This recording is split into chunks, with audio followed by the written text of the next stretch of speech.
कमरे में उदास बैठे हुए माही अपने बीते हुए दिनों के बारे में सोच रही थी। वह अपने बाबा उमाकांत जी के साथ लखनऊ में अपने छोटे घर में खुशी से रह रही थी। उमाकांत जी एक प्राइवेट स्कूल में टीचर थे। माही की माँ नहीं थी। जब वह 11 साल की थी तो तभी बीमार की वजह से उसकी माँ का देहांत हो गया था। तब से आज तक उमाकांत जी माही को माता पिता दोनों का प्यार देते थे। उसे कभी किसी चीज़ की कमी नहीं होने दिया। हालांकि माही भी काफ़ी समझदार बच्ची थी। उसे जो मिल जाता था उसी में खुश रहती और बच्चों की तरह कभी चीज़ की फरमाइश नहीं करती। पढ़ाई में काफ़ी तेज थी। 12वीं की वह पूरी ज़िले में टॉप थी। उन्हीं वह सुंदर और गुणी थी। उम्र के साथ साथ उसकी सुंदरता और भी बढ़ गई थी।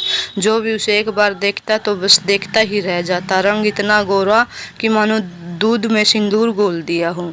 दुबला पतला जहरीला काला कमर, एक लंबे बाल तक सुनहरे बाल, आवाज मानो कोयल कू कर रही हो। घर के कामों में भी निपुण थी। अभी माही के ग्रेजुएशन का दूसरा साल चल रहा था। सुबह उठकर घर के सारे काम खत्म करके वह कॉलेज जाती। वहां से लौटकर शाम के वह कुछ बच्चों को ट्यूशन पढ़ाती। वैसे तो उसके बाबा इसके लिए मना करते थे, लेकिन फिर भी वह सोचती कि खाली बैठने से अच्छा है कि कुछ काम ही कर लिया जाए। उसके तर्कों का आगे उसके बाबा की हार मान जाते थे और हंसकर कह देते थे कि तुम तो मेरी रानी बिटिया है, जो तेरा मन आए तू कर। एक दिन माही को उसके बाबा बहुत खुश नजर आए।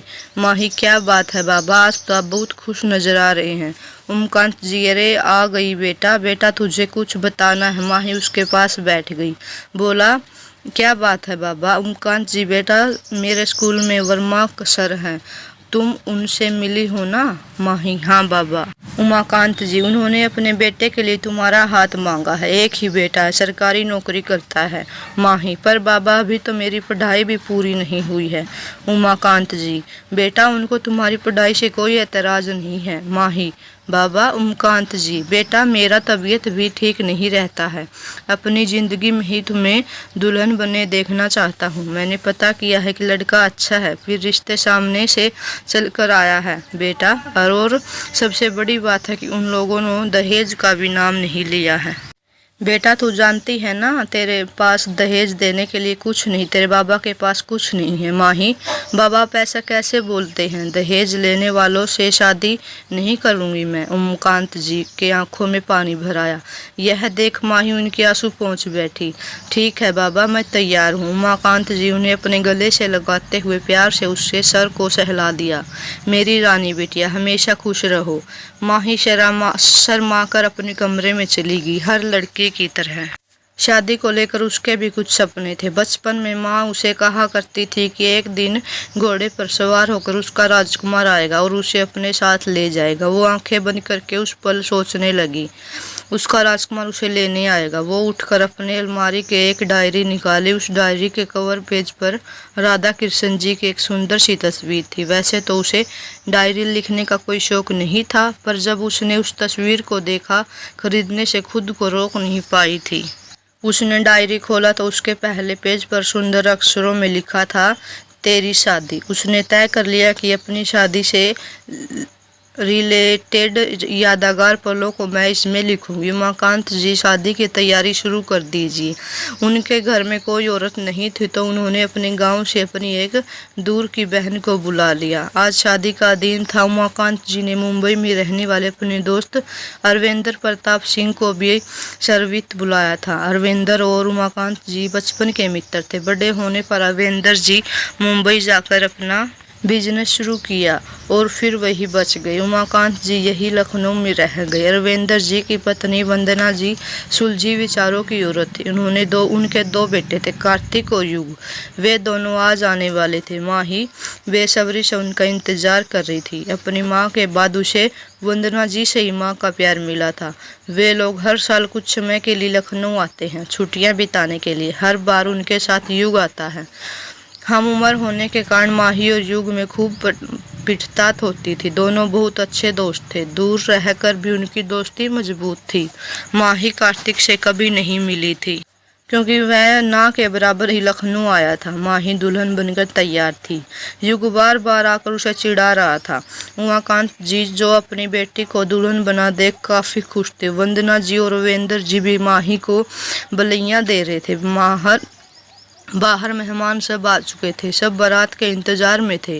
तभी उमाकांत जी को लड़के वालों का फोन आया। फोन पर कुछ देर बात हुई, फिर उमाकांत जी की तबीयत बिगड़ गई।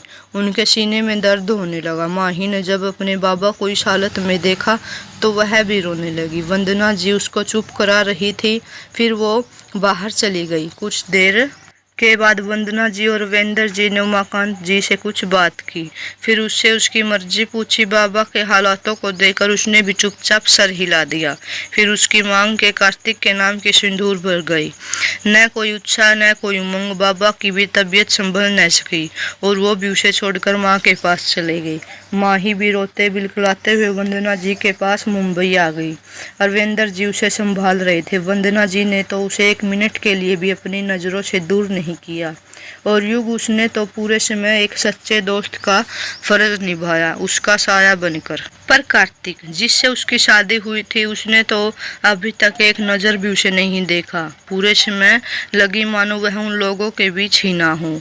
और अभी नीचे उन्होंने क्या कहा कि वो शादी को मानते ही नहीं। मैं उनके सामने ना आऊं। क्यों बाबा, क्यों क्यों मेरे साथ ही ऐसा हो रहा है? मेरा क्या गलती है? मैंने तो कभी किसी के साथ कुछ नहीं किया, फिर मेरे साथ ही ऐसा क्यों हुआ? मुझे हल्दी भी लगी, मेरे हाथों में मेहंदी भी सजी, मेरी मांग भी भरी गई, गले में मंगलसूत्र भी डाला गया, फिर भी मेरी शादी अधूरी रह गई। क्यों बाबा, क्यों? और वह बिलख बिलख कर रोने लगी। दरवाजे पर खड़ी वंदना जी यह सब सुनकर रोने लगी। वह दौड़कर अरविंदर जी के पास गई, उनको सारी बातें बताया और रोने लगी। कहीं हम लोगों ने माही के साथ कार्तिक से शादी करवा कर गलती तो न कर दी? वंदना जी, हमने कहीं कोई गलती नहीं की है। कार्तिक गलती कर रहा है माही के साथ न देखकर। हम लोग माही को जानते हैं, उससे अच्छी लड़की कार्तिक को नहीं मिल सकती थी। आप अपने आप को संभालिए और माही को पास जाइए, उसे भी आपकी जरूरत है, अपने माँ की। अरविंदर जी ने उन्हें समझाया। युग, हाँ मोम डैड सही बोल रहे हैं और आप चिंता मत करिए, भाई माही को जरूर अपनाएंगी। माही कोई ऐसी वैसी लड़की तो है नहीं, मेरी फ्रेंड है। अभी तो उसके काफी जरूरत है। भाई से हम लोग कल बात कर लेंगे। सब जानते थे युग माही से कितना मानता है।